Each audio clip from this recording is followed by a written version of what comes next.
its roots with the auto's beginning, the Model T. Whose car is fastest? That question is answered on sanctioned drag strips, but also illegally on local roads.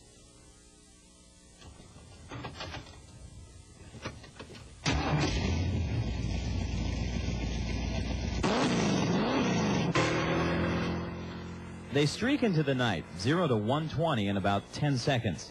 Taillights flaring and disappearing into the darkness.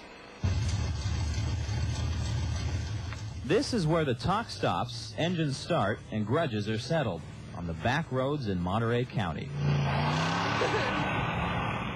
What do you get for winning besides satisfaction? I don't know, just for more or less for fun. I like to watch them. Street racing is, of course, illegal, and so is watching the racers. But for men like Tony, it's a legitimate hobby, a hobby with no home. Yeah, I know it's against the law, but it's clean fun. I mean, nobody's out here getting hurt. These are not the Don Garlitzes or the Shirley Muldonis or the Don Pardomes. They're the Ernies, the Tonys, and the Donnies, but they're no less serious about their racing. See, we wear helmets. I got lap belt, shoulder harness. I teach my kids safety. There he comes right there. Headlights miles down the road are a beacon telling racers to halt the action. This is done for safety's sake, and just in case it's the police. You can see a car coming from all the way from Spreckles. Yeah. And you can see him coming both ways. But when the road is clear, the racing is on.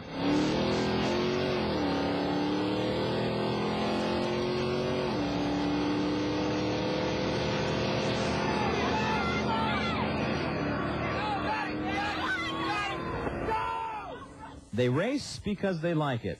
They race here because there's nowhere else. Cameraman Don Harvey actually rode with one of those racers to get some of those shots. Now, tomorrow, part 2, we'll look at why the racers are relegated to the back roads. The U.S. drag racing has evolved from a weekend hobby to top-fuel, top-notch competition whose popularity is only matched by its prize money. Yet there remains the drag racing hobbyist, but instead of fame and fortune, they race for fun and pride at the risk of a police record.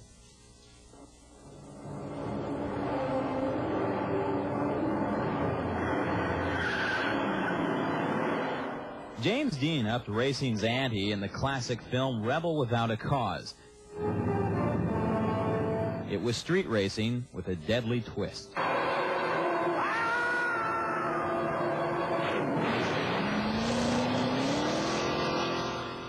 While local street racers hardly write such a tragic script, the danger is there.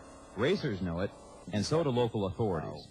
The reason we're against it, besides the fact that it's against the law, is that we often end up with accidents out of it. Two people trying to do as fast as they can with spectators standing around.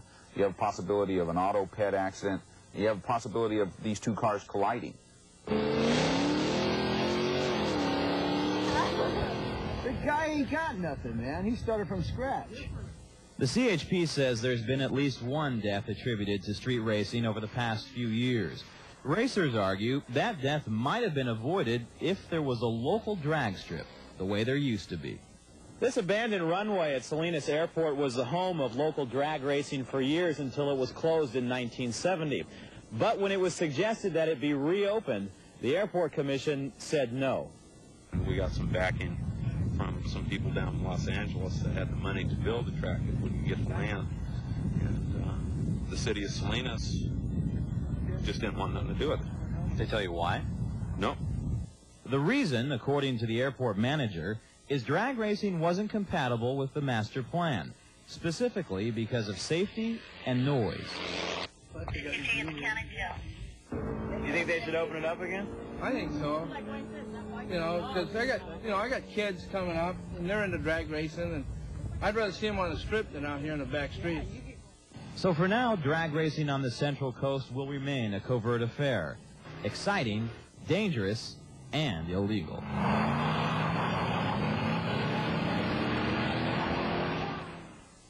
And as of now, there is still no plan to open up a local drag strip.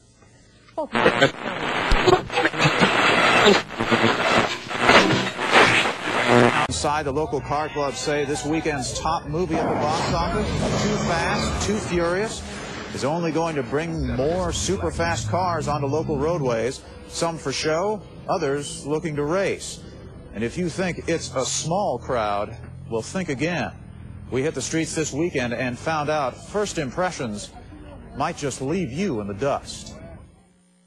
Get out the way. Here I come. Here I come. Uh-oh, don't jump. Well, this is my car. This is a 1998 Honda Civic with conversion Nissan Skyline R34, which is in the back. Not an illusion. We run in the street. Yeah, I got basic bolt-ons, just intake, exhaust, headers. I got a test pipe. So if you do the speed limit, get out of my way. 5.0. So last year the 5.0. Just minor mods, suspension, a few engine things, exhaust, interior stuff. Nothing too major. I'm not too impressed with the Rice Rocket. You know, I like cars that look like stock, but, you know, that'll whoop the crap out of a Corvette or something, you know. It's just all about the sleeper look. When most of the Central Coast is sleeping, these midnight motorists are just getting revved up, leaving their marks in parking lots and roadways and turning heads everywhere they go. Well, it's mainly competition. You want to be better than the next guy. And it's mainly, you know, divided in crews and who's the best crew out there. On this Friday night, the crews are gathering in a parking lot on North Main Street in Salinas.